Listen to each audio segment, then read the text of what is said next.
Alors, on va aller ensemble dans Ésaïe 62. Ésaïe 62. Ésaïe 62. Ésaïe 62. À partir du verset... Ésaïe 62 à partir du verset 1er. Ésaïe 62, verset 1er. Est-ce que c'est bon pour tout le monde? Mettez Y si c'est OK. Ésaïe 62, verset 1er.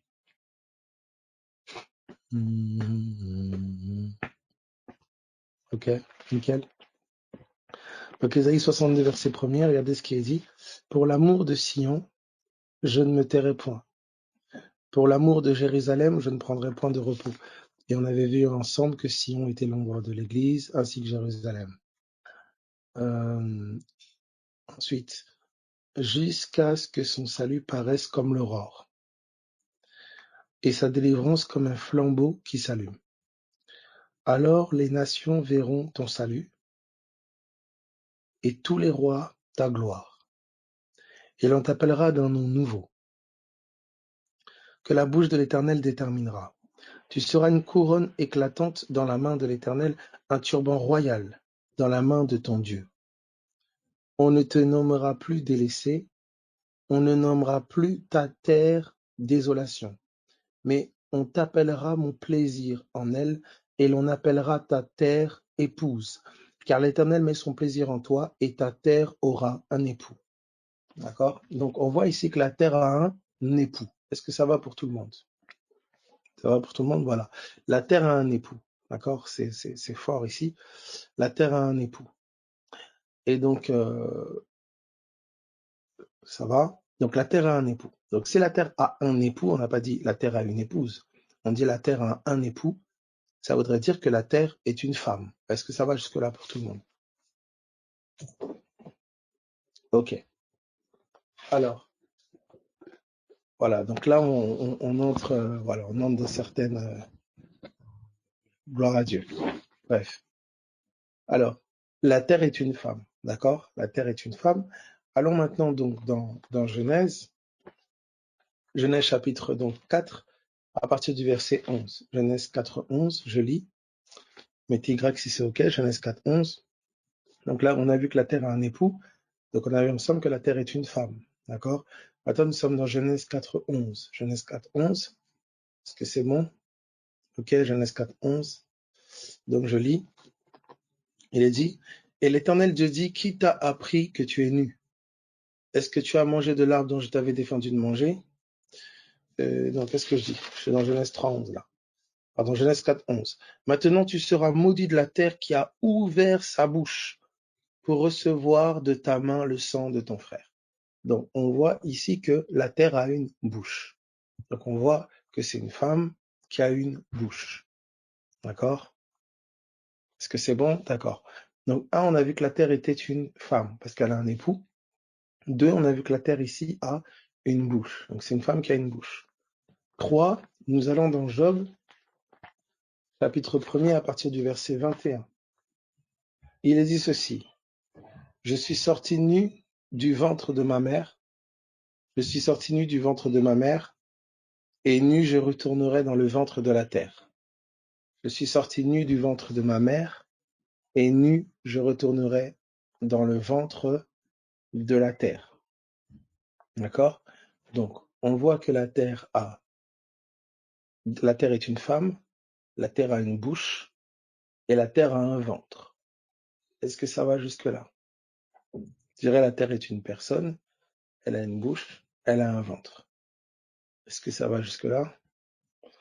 Ok. Nous prendrons maintenant Matthieu chapitre 12. Matthieu chapitre 12.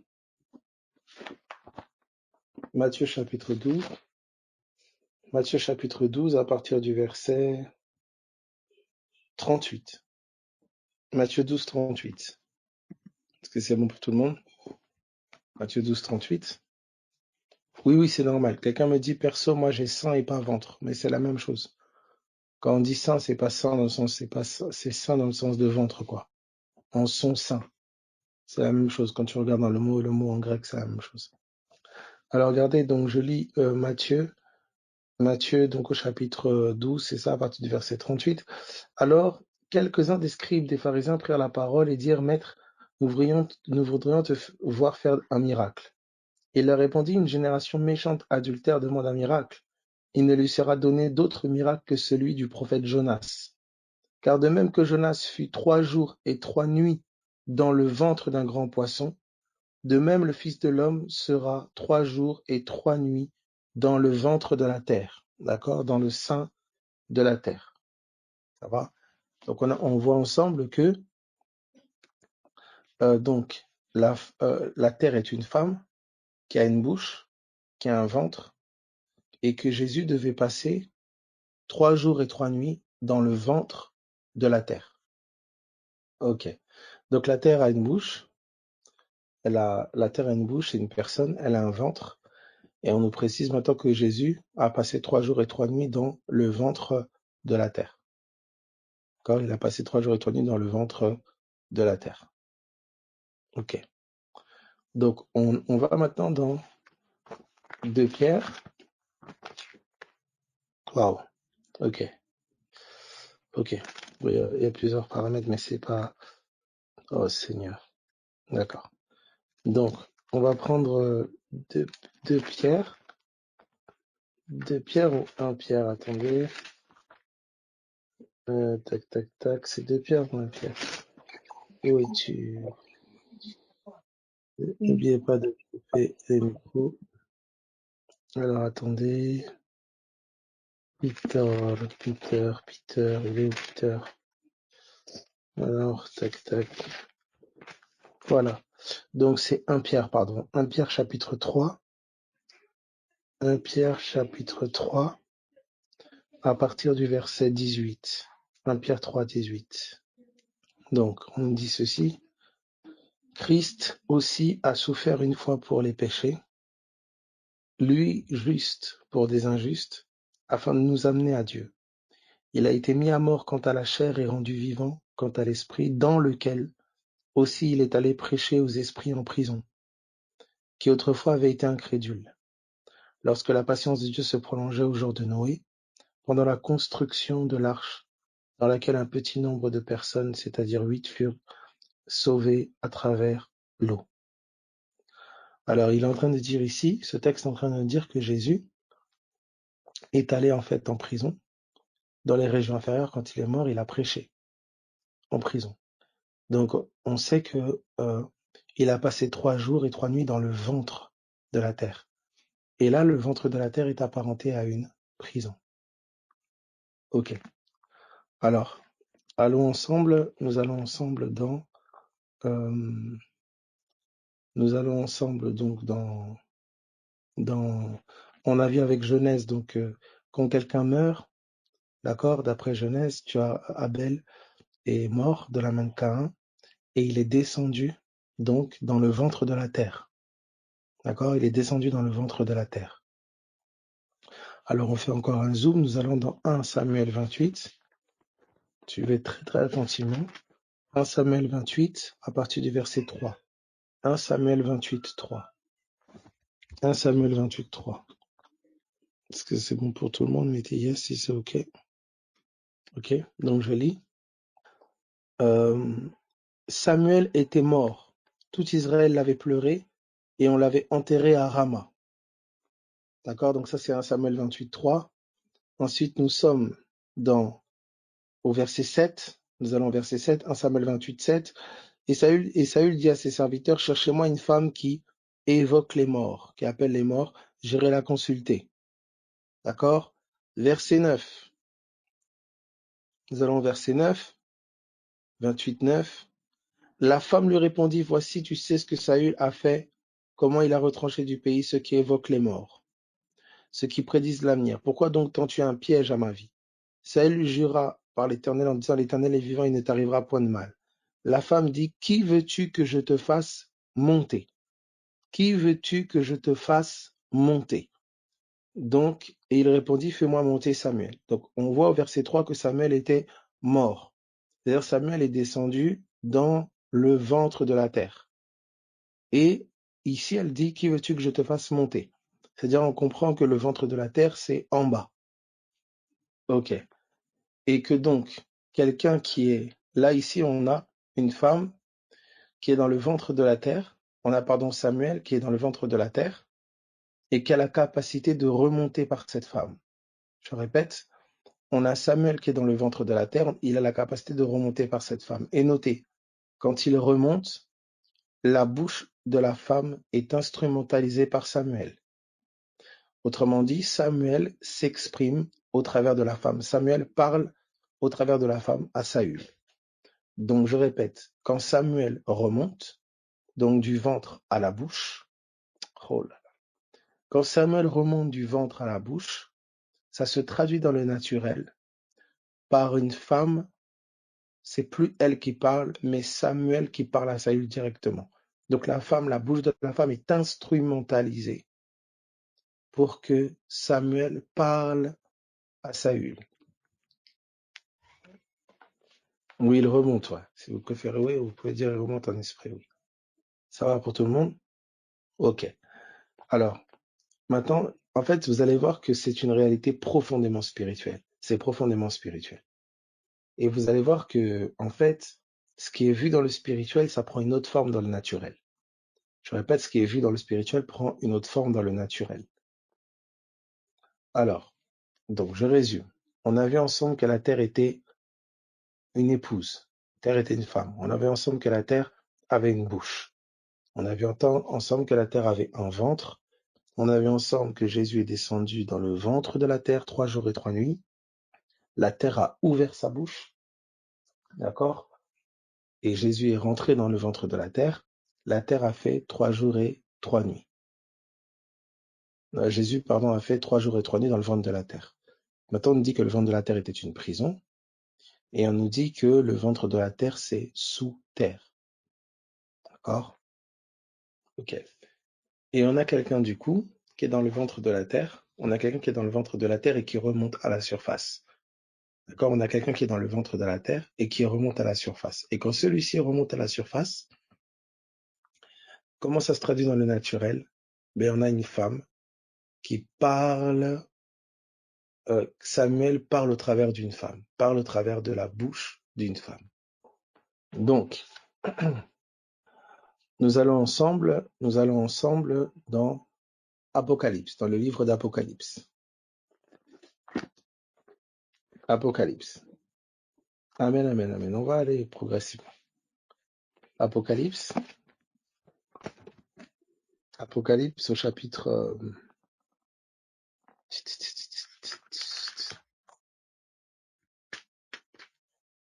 2 minutes. Où es-tu? Voilà. Oui, voilà. Donc nous sommes... voilà. Donc, nous sommes dans Apocalypse chapitre 9 à partir du verset 1er. Apocalypse 9. C'est bon? Apocalypse 9, verset 1er. Avant d'aller dans l'Apocalypse 9, verset 1er, excusez-moi, on va d'abord aller dans Romains 10, 5. Romains 10, 5 d'abord, c'est mieux. Romains 10, 5 et après on prend Apocalypse 9, 1. Romains 10, 5. Romains 10, 5. Est-ce que c'est bon? Romains 10, 5? Ok, cool. Alors ça dit, en effet, Moïse définit ainsi la justice qui vient de la loi. L'homme qui mettra ces choses en pratique vivra par elles. Mais voici comment parle la justice qui vient de la foi. Ne dis pas en ton cœur qui montera au ciel, c'est en faire descendre Christ, et qui descendra dans l'abîme, c'est faire remonter Christ d'entre les morts. Donc on voit que le monde des morts, quand on touche au monde des morts, on touche aux abîmes. Est-ce que ça va pour tout le monde? Ça va jusque-là? Ok, les abîmes, donc les profondeurs, exactement. Est-ce que jusque-là, ça va pour tout le monde? Ok, donc Christ est descendu dans les abîmes. Alors regardez maintenant, nous allons ensemble du coup dans Apocalypse. Nous allons dans Apocalypse chapitre 9. Apocalypse chapitre 9. Merci Jésus.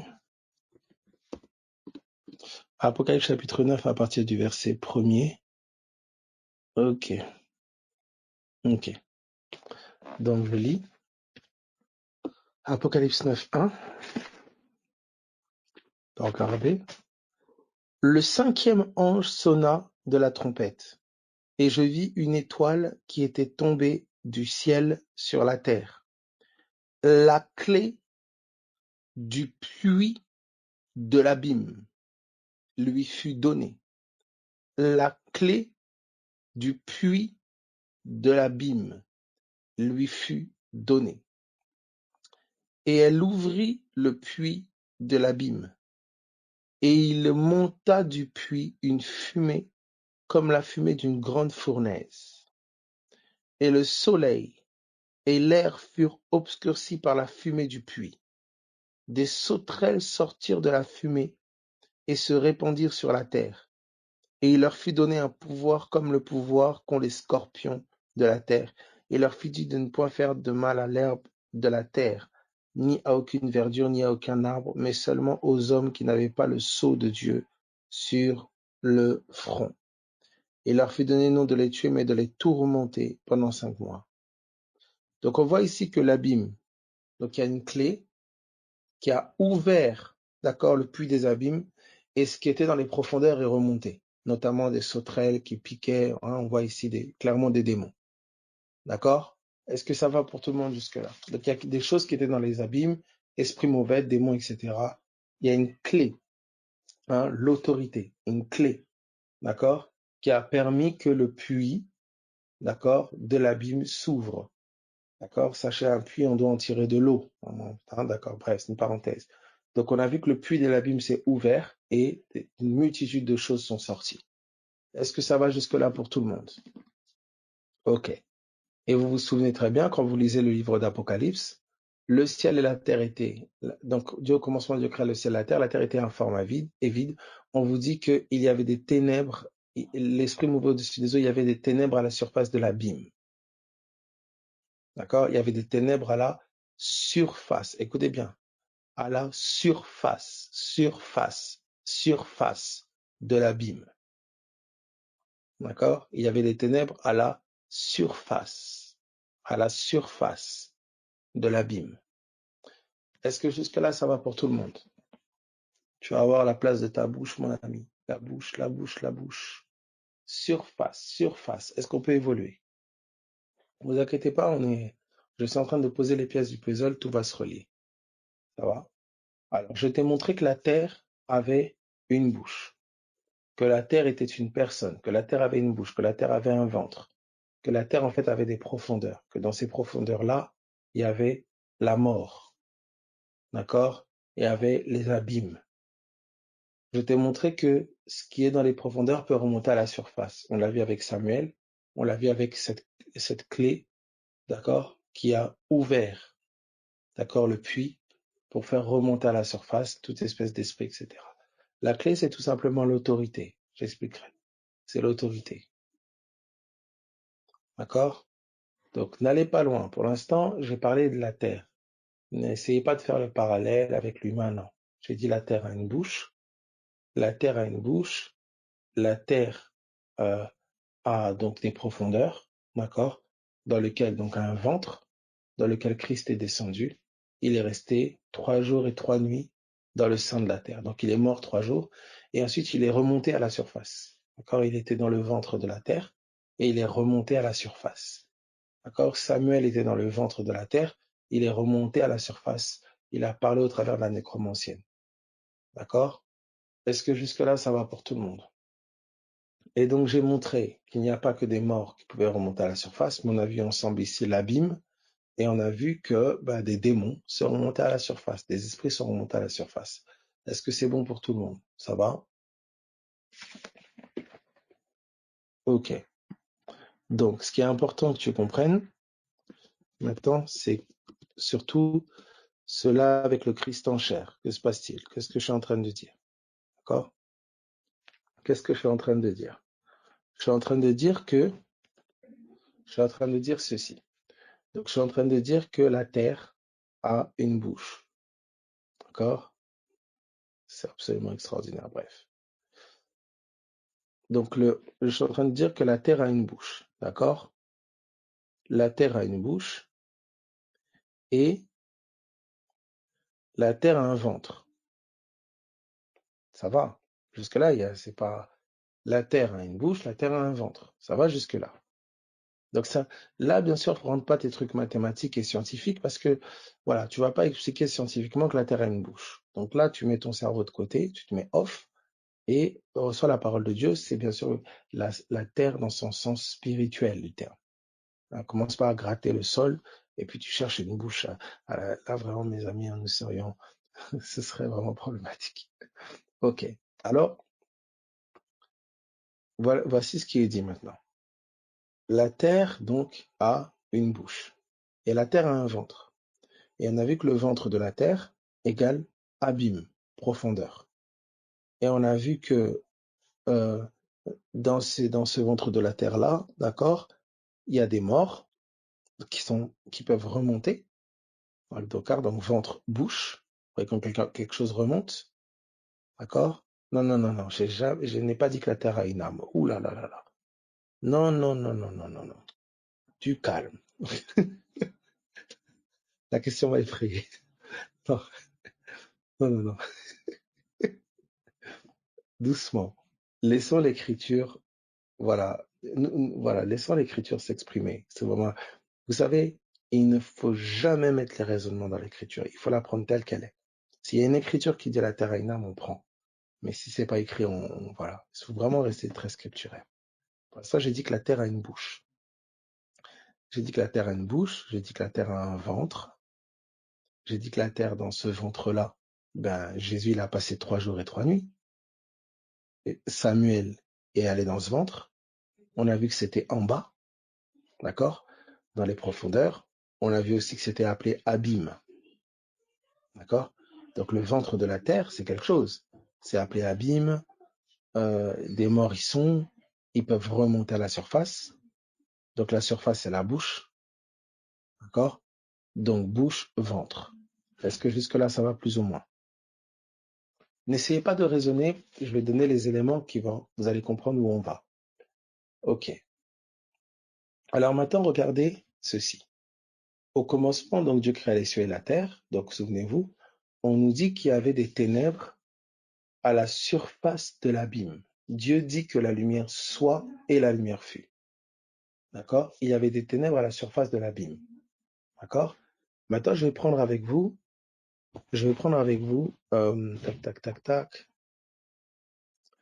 le psaume 64 à partir du verset 7. Le psaume 64 à partir du verset 7. Psaume 64, verset 7. Non, non, non. Je n'ai pas dit que la surface, c'était nous. Non, non, non. Écoutez, s'il vous plaît. Ça m'est en train de... Allons-y. Donc, psaume 64, verset 7. OK? Donc, on y va. Exactement. Donc, je lis. Il médite les crimes, nous voici prêts. Le plan est conçu. La pensée intime, le cœur de chacun est un abîme. Je reprends. La pensée intime, le cœur de chacun est un abîme. D'accord?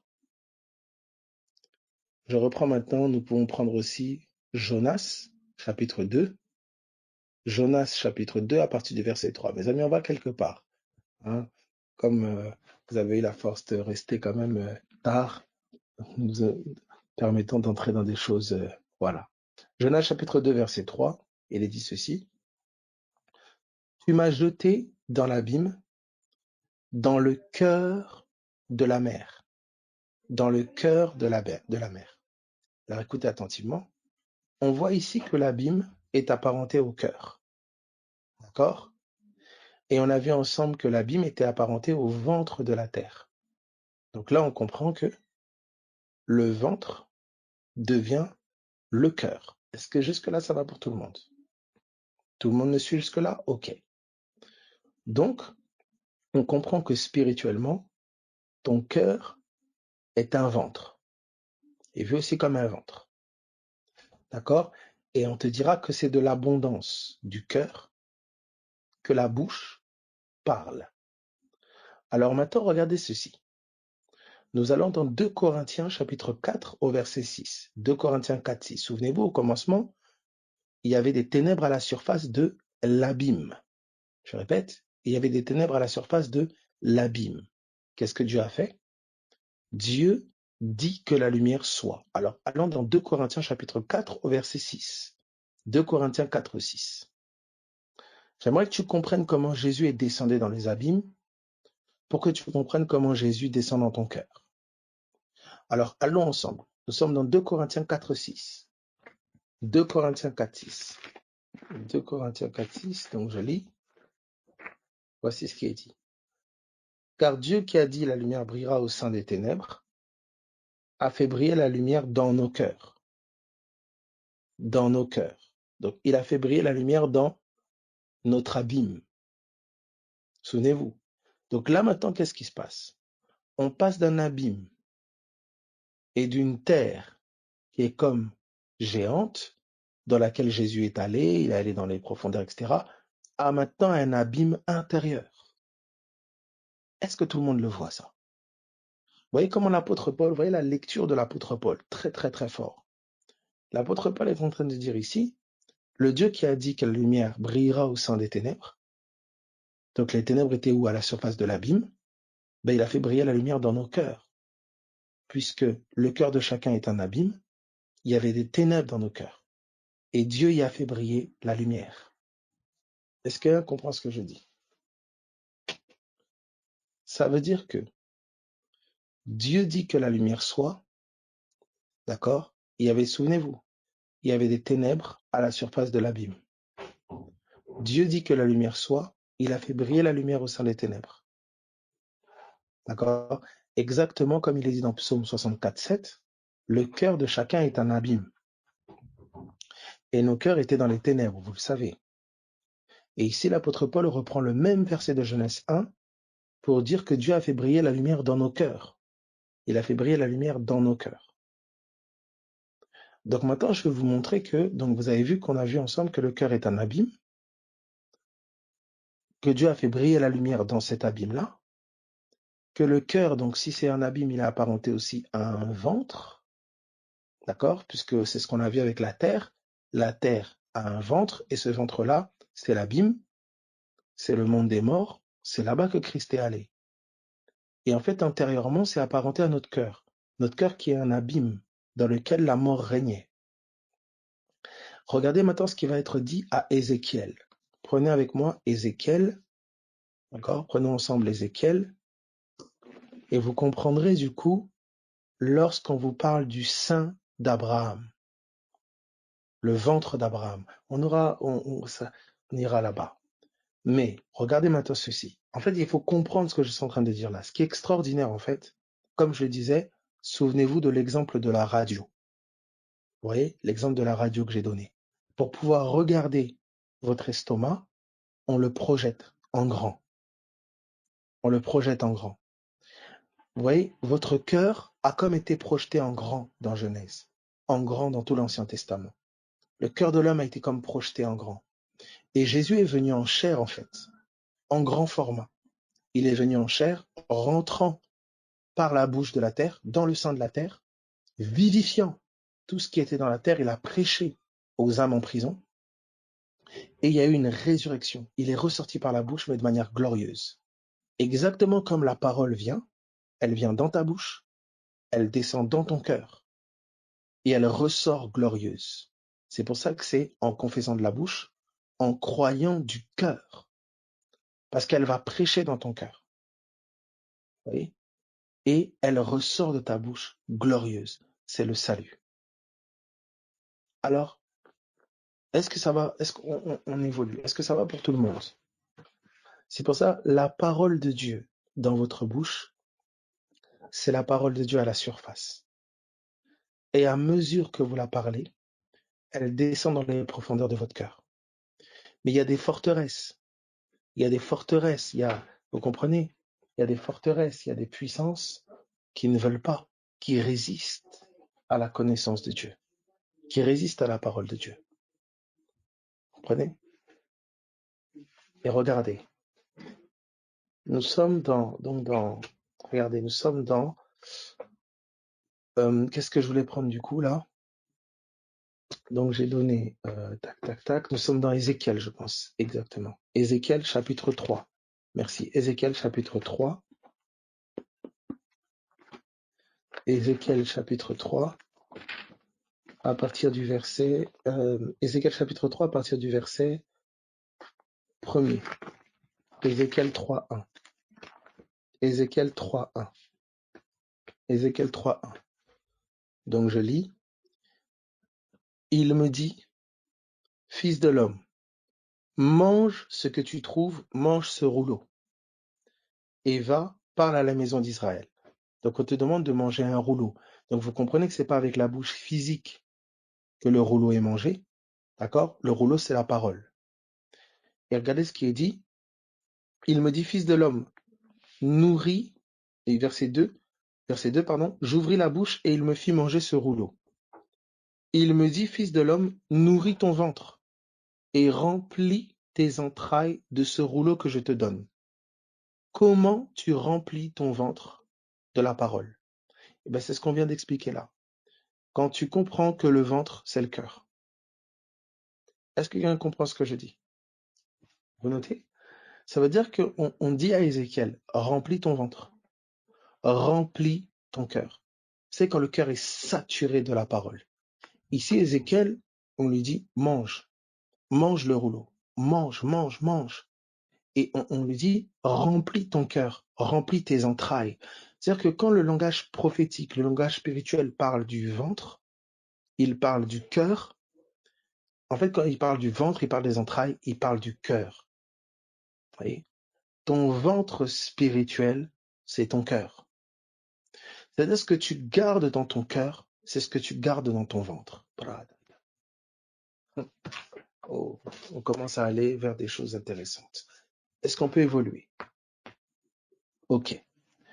Donc, vous comprenez pourquoi il est dit, c'est de l'abondance du cœur.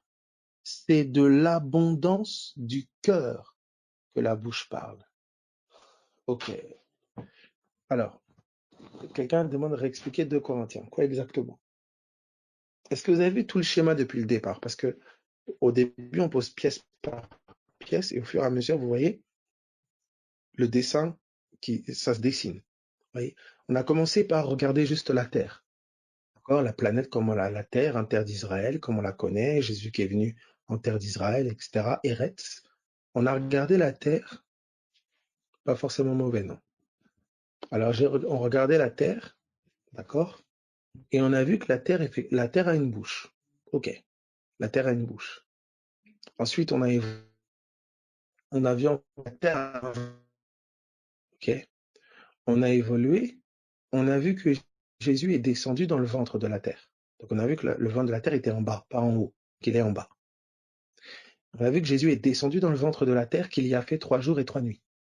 Donc il est resté 3 jours et 3 nuits dans le ventre de la terre, comme Jonas a fait 3 jours et 3 nuits dans le ventre du poisson. D'accord? On a vu que ce ventre-là était appelé Abîme. D'accord? Abîme, et là-bas, il siégeait aussi le séjour des morts. Donc ça, c'est ce qu'on a vu de la terre. Simple, pratique. Ensuite, qu'est-ce qui s'est passé? C'est que grâce à l'apôtre Paul, donc d'abord, on a vu Jésus en chair, qui effectivement a répondu à tout ça. Jésus est venu comme la parole en chair. La terre a ouvert sa bouche, Jésus est rentré par la bouche, il est descendu dans le fond, il est descendu dans les entrailles de la terre, dans le ventre de la terre, et ensuite la terre l'a recraché, et il est ressuscité. C'est-à-dire, il a vivifié les entrailles de la terre et il est ressuscité. Et il est ressorti par la bouche de la terre. La terre l'a recraché, car il n'était pas possible qu'elle le retienne. D'accord? Maintenant, on est en train de vous dire, en fait, ce que l'Esprit est en train de mettre là, de mettre en lumière, c'est en fait la dimension intérieure de cette réalité. On a vu ensemble avec l'apôtre Paul que l'apôtre Paul, on a vu que le psaume 64 va comparer nos cœurs à un abîme. Et on va voir ensemble avec l'apôtre Paul que l'apôtre Paul, étant dans cette même logique et cette même intelligence des mystères, l'apôtre Paul va dire, le Dieu qui a dit que la lumière soit, qui a fait briller la lumière au sein des ténèbres, donc il fait référence à Genèse, il a fait briller la lumière dans nos cœurs.